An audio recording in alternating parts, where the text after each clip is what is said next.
Hello बच्चों, I am Jagveer, chemistry faculty at competition.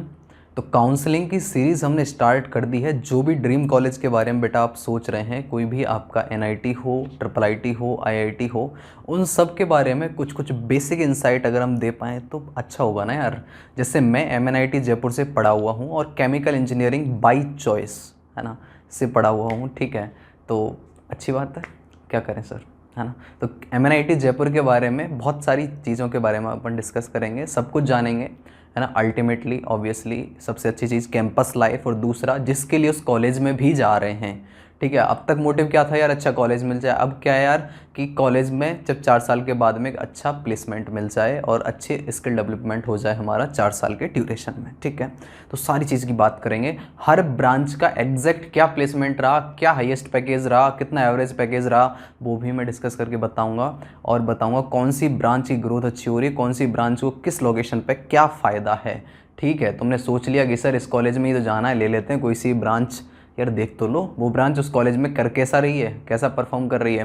तो MNIT Jaipur के बारे में आपको बहुत सारी चीज़ें आज पता लगने वाली हैं। ठीक है, और मेरे तो यार घर के पास था, तो है ना, ऐसा ना सोचें। ठीक है, सब जगह अच्छी हैं, तो ऑब्वियसली अगर किसी को एनआईटी तिरछी मिल रहा है, एनआईटीज़ की रैंकिंग में अगर बात करूँ मैं, है ना, तो तिरछी मिल रहा है तो ऑब्वियसली जाओ, कैंपस एक्सप्लोर करो, बहुत अच्छी बात है। ठीक है, चलिए एमएनआईटी जयपुर के बारे में अगर कुछ एक छोटी सी एक बात बताऊँ तुम्हें, है ना, हल्की सी एक बात बताई जाए अगर, ठीक है, तो जैसे अभी जो क्लोजिंग रैंक हैं सब कुछ है, ठीक है, जेईई मेंस की, उसमें रैंकिंग वाइज अगर देखा जाए तो एक स्लॉट में हम बांट देते हैं एनआईटी तिरची, वारंगल, सूरतकल। ठीक है, एक एनआईटी का एक सेट हो गया बेसिकली, जिसमें तीनों एनआईटीज अच्छा परफॉर्म करती हैं, बहुत अच्छी हैं, ठीक है, बेस्ट है मतलब, है ना। तीनों को एक ग्रुप में बांट दिया।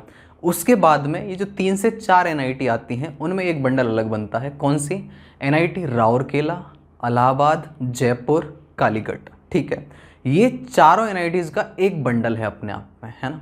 मतलब इन चारों में से कोई भी चुनते हो सेम ब्रांच के लिए कोई फ़र्क नहीं पड़ने वाला। ऊपर वाली तीनों में से कोई चुनते हो, ठीक है, सेम ब्रांच के लिए कोई दिक्कत नहीं है। मतलब रैंकिंग समझ गए कि मतलब अगर मैं बोलूँ कि यार वो बंडल एक रैंकिंग पे है तो ये दूसरा बंडल सेकंड रैंकिंग पे है। ठीक है, तो ये सेकंड रैंकिंग के हिसाब से है ना। वैसे ओवरऑल देखें सारी में तो 5 से 6 नंबर पे ये आती है एनआईटी। ठीक है, एग्जैक्टली 6 नंबर पे आती है एमएनआईटी जयपुर। लोकेशन का एडवांटेज इसको बहुत अच्छा है। कहाँ पर है ये? जयपुर में है। ठीक है सर, लोकेशन का एडवांटेज कैसे कि यार मान लो ज़्यादातर आईटी कंपनीज की ऑफिसेज कहाँ हैं यार, है ना, नोएडा, गुड़गांव, बेंगलोर।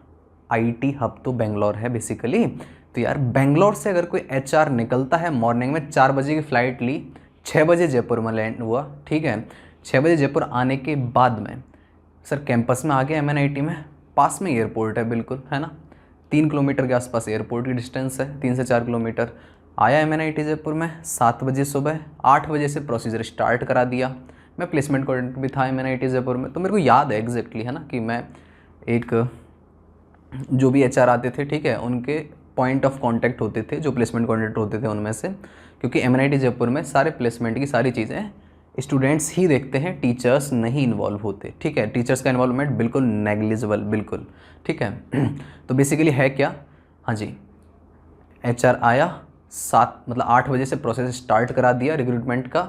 बच्चे अपीयर हुए, रिटन एग्ज़ाम हुआ, ठीक है, दूसरे इंटरव्यू के राउंड हुए, एक राउंड नहीं होता, कई सारी कंपनीज में 2 से 3 राउंड होते हैं। ठीक है, राउंड हुए आपके, है ना, किसी में कोडिंग राउंड, टेक्निकल राउंड, फिर एचआर। ठीक है, इस तरीके से राउंड हुए और आप शाम को 3 से 4 बजे तक उसने सब कुछ बाइंड अप कर दिया, लिस्ट निकाल दी, इनको मैं सेलेक्ट कर रहा हूँ, इनको नहीं ले रहा हूँ भाई, है ना। ठीक है, done for the day, procedure ख़त्म। और शाम को 4 बजे के बाद वापस फ़्लाइट ली, 6 बजे वापस बेंगलोर पहुंचा, 7 बजे वापस अपने घर। तो इसलिए बहुत सारी कंपनीज जो हैं बहुत आराम से एमएनआईटी जयपुर को विजिट करना पसंद करती हैं। ये मेन रीज़न है, लोकेशन का एडवांटेज बहुत तगड़ा है जयपुर के पास में, है ना, हर चीज़ की कनेक्टिविटी। ठीक है, राजधानी है राजस्थान की, कैपिटल है ना राजस्थान की, तो इसीलिए ये बहुत अच्छा एडवांटेज जयपुर के लिए है। इसलिए जयपुर हमेशा ग्रो करता रहा है, जितनी भी चीज़ें हैं, ठीक है, जयपुर ग्रो कर रहा है। और दूसरा, अच्छा, यहाँ पे जो आपको दिख रहा है ना, विवेकानंद लेक्चर थिएटर कॉम्प्लेक्स, ये हमारे क्लासरूम्स थे, है ना, हमारे टाइम पे बना था, बेसिकली हमारी क्लासेज यही थी। ये पूरे एशिया का सबसे बड़ा लेक्चर थिएटर कॉम्प्लेक्स है। ठीक है, लेक्चर हॉल पूरे एशिया में किसी भी इंस्टीट्यूट के पास इतना बड़ा नहीं है ना ये। ठीक है, और ये क्या है, यहाँ पे ये हमारा कंप्यूटर सेंटर, कंप्यूटर लैब्स वगैरह हुआ करती हैं। ठीक है, ये यहाँ पे क्लासेस लगती हैं, जो आपको दिख रहा है बेसिकली यहाँ पे क्लासेस लगती हैं, है ना। ये उसका फ्रंट व्यू था अभी जो दिखाया था, ये उसका बैक साइड से ऐसा दिखता है, ठीक है। ये कुछ इनोवेशन इंक्यूबेशन सेंटर हैं, ये बहुत सारी चीज़ें होती हैं, है ना। ये हमारी हॉस्टल थी जिसका APJ अब्दुल कलाम सर ने इनॉग्रेशन किया था बेसिकली, औरबिंदो के नाम से। इसमें 1000 से 1200 रूम्स हैं, ठीक है। अगर आप MNIT जयपुर में जाते हो तो सेकेंड ईयर और फोर्थ ईयर में आपको मोस्ट प्रोबेबली वही हॉस्टल देखने को मिलेगी जो मैंने अभी आपको दिखाई। ये मेन वेबसाइट है, मेन इंटरफेस है, ठीक है। आप चले जाइए, आप विजिट कर लीजिए, सब कुछ आपको पता चल जाएगा, है ना। अच्छा, इस कॉलेज में ब्रांच कौन कौन सी हैं बेसिकली, ठीक है। ब्रांच कौन कौन सी हैं उनके बारे में अगर मैं बात करूं आपसे, है ना, एकेडमिक्स में जाइए। इस कॉलेज में बहुत सेलेक्टेड ब्रांच है। अगर आप JEE के थ्रू जाते हो, JEE के थ्रू ब्रांचेस मैं आपको बता देता हूँ। Chemical engineering, civil engineering, computer science and engineering, electrical engineering, electronics and communication engineering, ठीक है। और उसके बाद में मैकेनिकल इंजीनियरिंग और मेटलर्जिकल एंड मटेरियल इंजीनियरिंग, ठीक है, जिसको मेटलर्जी बोलते हैं अपन शॉर्ट में। तो ये ब्रांच हैं गिनती की, बहुत सेलेक्टिव ब्रांच है, ठीक है। मेन ब्रांचेस में से हैं CSIR, EC है, इलेक्ट्रिकल है, मैकेनिकल है, केमिकल है, सिविल है और मेटलर्जी है। यही ब्रांचेस हैं आपकी टोटल मिला के, ठीक है।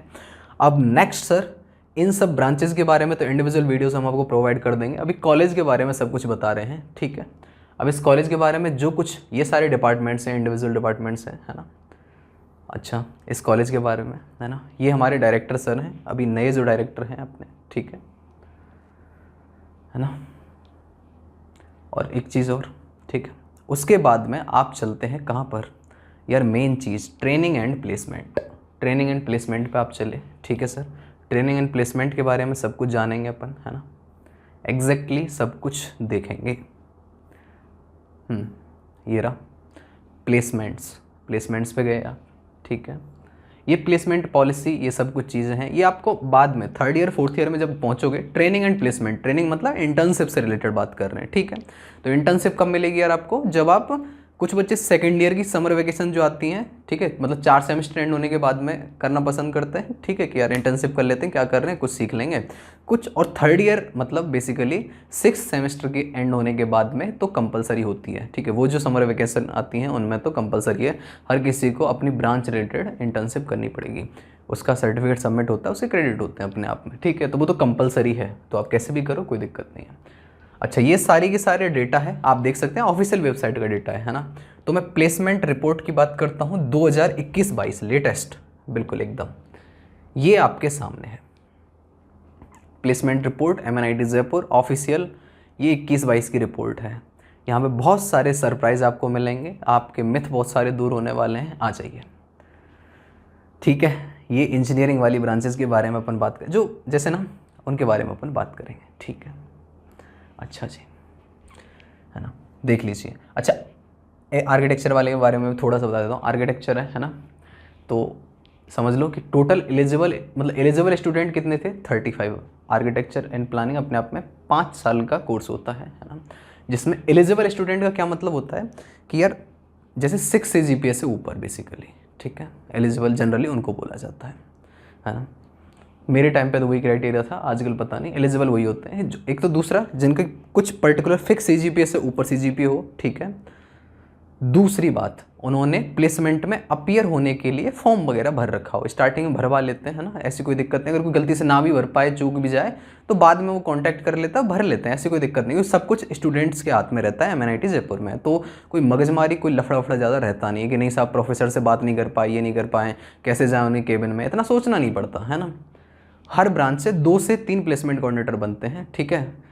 तो वही सब कुछ प्लेसमेंट्स देखते हैं, उस ब्रांच के प्लेसमेंट कोऑर्डिनेटर्स के ऊपर उस ब्रांच की प्लेसमेंट्स की रिस्पॉन्सिबिलिटी रहती है। अगर वो अच्छा करेंगे तो उसकी ब्रांच के प्लेसमेंट्स अच्छे होंगे, वो जितना ज़्यादा एफर्ट लगाएंगे। अच्छा सर, इसमें उनका भी कोई किरदार है यार, वो जितना ज़्यादा नंबर ऑफ़ कंपनीज से इंटरेक्ट करेंगे, ठीक है, और उनको कन्वर्ट करने की कोशिश करेंगे, तो उतना तो बेस्ट है ना यार, है ना। चलिए जी, बात कर लेते हैं। तो आर्किटेक्चर एंड प्लानिंग में 35 स्टूडेंट्स एलिजिबल थे आपके, टोटल ऑफर 27 मिले, इंडिविजुअल स्टूडेंट को वो ऑफर मिला, ठीक है। तो 27 बच्चे प्लेस हुए। हाईएस्ट पैकेज कितना था सर, 10.5, एवरेज पैकेज था 5.08 लाख, ठीक है। यार केमिकल इंजीनियरिंग मेरी ब्रांच है ना, तो मेरे को तो बड़ा अच्छा सा लगता है, कोई दिक्कत नहीं होती मेरे को, है ना। ऐसे सोचते होंगे यार केमिकल तो ज़्यादा अच्छी ब्रांच भी नहीं है, इलेक्ट्रिकल मैकेनिकल अच्छी हैं, बिल्कुल अच्छी हैं, डेफिनेटली अच्छी हैं, रैंकिंग वाइज अच्छी हैं, पर किसी किसी का होता है, मन होता है। मेरे को तो, मैं तो इसलिए फर्स्ट चॉइस में पढ़ती थी कि मेरे को केमिस्ट्री पसंद थी, मैंने सोचा केमिकल में केमिस्ट्री होती होगी, तो पर यार वहाँ पर जाके पता चला फिजिक्स होती है, पर फिजिक्स भी अपने को ठीक ही लगती है, इतनी कोई दिक्कत है नहीं, है ना, पर कोई नहीं, है ना। तो हमारी ब्रांच क्या कर रही है आजकल देख लेते हैं। केमिकल इंजीनियरिंग में यार, हाँ जी देख लीजिए कि टोटल नंबर ऑफ ऑफर थे 95, ठीक है सर। एलिजिबल स्टूडेंट कितने थे सर? 81 एलिजिबल थे और 81 के 81 प्लेस हुए, और कुछ 14 स्टूडेंट ऐसे थे जिनको डबल प्लेसमेंट का ऑफर मिला। क्या बात कर रहे हो सर? हाँ ठीक है, अच्छा, मतलब 100% प्लेसमेंट है केमिकल इंजीनियरिंग के MNIT जयपुर के 21-22 में, ठीक है, जो अपने आप में बहुत सेटिस्फैक्ट्री बात होती है, बहुत बढ़िया बात होती है कि जितने बच्चों ने सोचा था वो सब प्लेस्ड है यार। Highest package 48 lakh, highest package 48 lakh, मतलब बहुत बढ़िया किया है ब्रांच ने, है ना। चलिए जी, एवरेज पैकेज 8.87 लाख, जो कि अपने आप में एक सिग्निफिकेंट नंबर होता है, अच्छा होता है, ठीक है ना। 8.87 लाख हर बच्चे का एवरेज निकाला हुआ है एकदम, है ना। ठीक है, ये एवरेज थोड़ा सा इसलिए गिर जाता है क्योंकि यहाँ ज़्यादातर जो प्लेसमेंट होते हैं वो एवरेज वाले होते हैं हमारे में केमिकल इंजीनियरिंग में, ठीक है। या फिर जितनी भी कोर ब्रांच है, मैकेनिकल है, मैकेनिकल भी केमिकल जैसी ब्रांच है, बिल्कुल कोर ब्रांच टाइप, है ना, मतलब कोर, मेन कोर ब्रांच है बेसिकली टाइप क्या, ठीक है। तो वहाँ भी ऐसे ना, जो इस तरह की कंपनीज आती हैं, ठीक है, जो जैसे मोटर्स हुई, टाटा मोटर्स हुई, या फिर इस तरीके से मारुति हुई, या फिर कोई AC की, या इस तरीके की कोई भी कंपनी आ रही है ना, तो वो कंपनीज का पैकेज एक एवरेज पैकेज रहता है। ज़्यादातर स्टूडेंट उसी में सेलेक्ट होते हैं क्योंकि वो पढ़े उस सब्जेक्ट को रहे होते हैं, तो इसीलिए उसमें जाते हैं, ठीक है ना। तो बाकी देख लीजिए अपॉर्चुनिटी। फिर सिविल इंजीनियरिंग, सिविल इंजीनियरिंग में क्या है, एलिजिबल स्टूडेंट 68 थे, प्लेस स्टूडेंट 48 हैं, ठीक है, टोटल ऑफर 55, तो मतलब यहाँ भी ऑफर ज़्यादा है बेसिकली, तो एक से, मतलब कुछ बच्चे ऐसे भी हैं जिन्होंने एक से ज़्यादा ऑफर कन्वर्ट करे हैं, ठीक है। अब उनके पास चॉइस हो जाती है कि दोनों में से किस में जाएँ, जा सकते हैं, है ना। तो इतने परसेंटेज स्टूडेंट प्लेस हुए। अच्छा, एक चीज़ और है, MNIT जयपुर में ना सिविल इंजीनियरिंग के कम प्लेसमेंट होने का एक रीज़न भी है। क्या? MNIT जयपुर में एक ट्रेंड है, क्या कि यार गेट में सेलेक्ट होने का, बेसिकली गवर्नमेंट PSUs में जाने का। सिविल इंजीनियरिंग वाले बच्चे ज़्यादातर यहाँ पे यही करते हैं क्योंकि जयपुर में वैसा माहौल है, ठीक है। अगर बच्चे आएंगे सिविल इंजीनियरिंग में तो वो देखेंगे कि जयपुर में थोड़ा कोचिंग का माहौल बन जाता है ना, तो आसपास बढ़िया कोचिंग अवेलेबल हैं, ठीक है, बिल्कुल मेन सिटी में NIT है, तो इसलिए सब कुछ अप्रोचेबल है आराम से, तो बच्चे गवर्नमेंट जॉब की तरफ थोड़े से इंक्लाइंड ज़्यादा हो जाते हैं सिविल इंजीनियरिंग पर्टिकुलरली, तो वो एक रीज़न ज़रूर है यहाँ पे, है ना। तो यहाँ पे highest package 19 lakh, average package 7.03, अच्छा पैकेज है, ठीक है। अच्छा जी, कंप्यूटर साइंस एंड इंजीनियरिंग हर एक का ड्रीम बेसिकली, है ना, हर बच्चे का ड्रीम, ठीक है। तो यार यहाँ पे एलिजिबल स्टूडेंट्स 100 थे, है ना, टोटल ऑफर्स 123, 23 बच्चे ऐसे हैं जिन्होंने डबल प्लेसमेंट मारे हैं, ठीक है, 23 नहीं सॉरी ज़्यादा, है ना, 25 क्योंकि स्टूडेंट प्लेस हुए 98, तो परसेंटेज ऑफ प्लेस्ड स्टूडेंट है 98, ठीक है, मतलब 2 बच्चे ऐसे रह गए जो प्लेस नहीं हो पाए, है ना, समझ रहे हो, ठीक है। तो ये अपने आप में ये वैल्यू बहुत बड़ी है यार, है ना, बहुत अच्छी वैल्यू है, इसमें कोई डाउट नहीं है बिल्कुल भी। Highest package 64 lakh per annum, ठीक है, एक साल का। एवरेज पैकेज 20.49, ठीक है। अब यहाँ पे एवरेज ज़्यादा क्यों बढ़ा हुआ है, क्योंकि ज़्यादातर बच्चे ऐसे थे, मान लो कि 15 स्टार्टिंग में 10 से 15 बच्चे भी ऐसे थे ना जिनका पैकेज अच्छा था, जिनको हाईएस्ट पैकेज में ऑफर हो गया जिनको, तो एवरेज अपने बढ़ गया ना, है ना। नेक्स्ट है इलेक्ट्रिकल इंजीनियरिंग, अपने आप में एक बहुत बेहतरीन ब्रांच, अच्छी ब्रांच, है ना। एलिजिबल स्टूडेंट 95 हैं, स्टूडेंट प्लेस्ड 69 हैं, ठीक है, टोटल ऑफर्स 81 है, हाईएस्ट पैकेज 32 लाख है, एवरेज पैकेज 11.27 है, यहाँ पे एवरेज थोड़ा अच्छा है, ठीक है, बढ़िया। इलेक्ट्रॉनिक्स एंड कम्युनिकेशन CS के बाद सेकंड नंबर की बढ़िया ब्रांच MNIT जयपुर की यही है ना, इलेक्ट्रॉनिक्स एंड कम्युनिकेशन, ठीक है। MNIT की इलेक्ट्रॉनिक्स अच्छी है काफ़ी इलेक्ट्रिकली कंपेरेटिवली, है ना। तो उसका रीज़न वही है कि यार हर बच्चे को तो एक तो अलाउ कराते हैं हम कंप्यूटर साइंस की ब्रांच में, है ना, मतलब कंप्यूटर साइंस की ब्रांच नहीं सॉरी, कंप्यूटर साइंस के लिए जो भी कंपनी आ रही है, जो ये सोच के आ रही है कि मेरे को सॉफ्टवेयर इंजीनियर लेके आने हैं, तो हम डायरेक्टली सीधा सा हर बच्चे को, ठीक है, जो भी कोडिंग की कंपनी, कोडिंग रिलेटेड IT की कोई भी कंपनी है, उसमें कंप्यूटर साइंस का बच्चा भी बैठेगा, इलेक्ट्रॉनिक्स का बच्चा भी बैठेगा, ठीक है। MNIT जयपुर में IT नाम की कोई ब्रांच नहीं है, ठीक है, हाँ जी। तो यहाँ पे देख लीजिए 89 स्टूडेंट एलिजिबल थे, 87 को प्लेसमेंट मिला है और टोटल ऑफर मिले हैं 109। तो देख लो एक बच्चे के पास में कई सारे एक्स्ट्रा मतलब नंबर ऑफ ऑफर, कोई भी बच्चा तो ऐसा होता है 2 से 3 ऑफर मिल जाते हैं उसको, ठीक है। जनरली हम अलाउ करते हैं कि 2 ऑफर तक ही मिले, है ना, ठीक है। क्योंकि जिसमें जैसे मान लो कि कोई बच्चा प्लेस हो गया, अब उसके बाद में ऐसा तो नहीं, उसको फिर एक लिमिट में रोकना पड़ता है कि भाई इतने से इतनी रेंज में अगर कोई कंपनी आ रही है, इतने से इतने लाख ऑफर कर रही है, तो आपको अलाउ नहीं कर रहे हैं उस कंपनी में बैठने के लिए, नहीं तो दूसरे बच्चों का प्लेसमेंट रुक जाएगा ना। स्टार्टिंग के 3-4 बच्चे ही सब कन्वर्ट कर लेंगे सब कुछ, ठीक है, ऐसा नहीं होता है ना, उनको रोक देते हैं। लेकिन जब पैकेज बहुत अच्छा ऑफर होता है तब सबको खुले में खेलने देते हैं, सब खेलो आराम से। मैकेनिकल भी बहुत बढ़िया ब्रांच है ना। मैकेनिकल टोटल मतलब एलिजिबल स्टूडेंट है 100, ठीक है, स्टूडेंट्स प्लेस्ड हैं 87, टोटल ऑफर्स 112, है ना। Percentage of placed student 87%, highest package है 23 लाख पर एनम, ठीक है, एवरेज है 10.15। मतलब ये हमेशा से देखा गया मैकेनिकल केमिकल मतलब लगभग सेम सा कर रही होती हैं, है ना। MNIT जयपुर की लोकेशन में बता रहा हूँ पर्टिकुलरली। और ये है MNIT जयपुर की मेटलर्जी। तो मेटलर्जी का क्या सीन है देख लीजिए, है ना। मेटलर्जी ने भी अच्छा किया है, ठीक है, मेटलर्जी ने अच्छा किया भाई। एलिजिबल स्टूडेंट हैं 77, प्लेस हुए हैं 68, ठीक है, इतने टोटल ऑफर हैं। Highest package 19.62 lakh, average 8.75 lakh, ठीक है। ये आपके सामने डेटा है कि टोटल इतने बच्चे थे MNIT जयपुर के पास में 565, है ना, इतने ऑफर हुए, सॉरी ये क्या है, हाँ, एलिजिबल स्टूडेंट थे 645 और प्लेस्ड हुए बेसिकली टोटल मिला के 565 और परसेंटेज है अपने आप में कितने 87.60। क्लियर है बात। और ये एवरेज है प्लेसमेंट का। तो ये प्लेसमेंट की मेन इंसाइट आपके लिए, ठीक है, सब कुछ। अब आपको कुछ भी जानना है इस कॉलेज के बारे में, ये मेन पेज है, आप जाइए इस पर पढ़िए, विजिट करिए, ठीक है। ये इंस्टीट्यूट के बारे में सब कुछ about MNIT, vision, mission, infra, सब कुछ देखना है, ठीक है, जो भी एक्ट वैक्ट सब कुछ।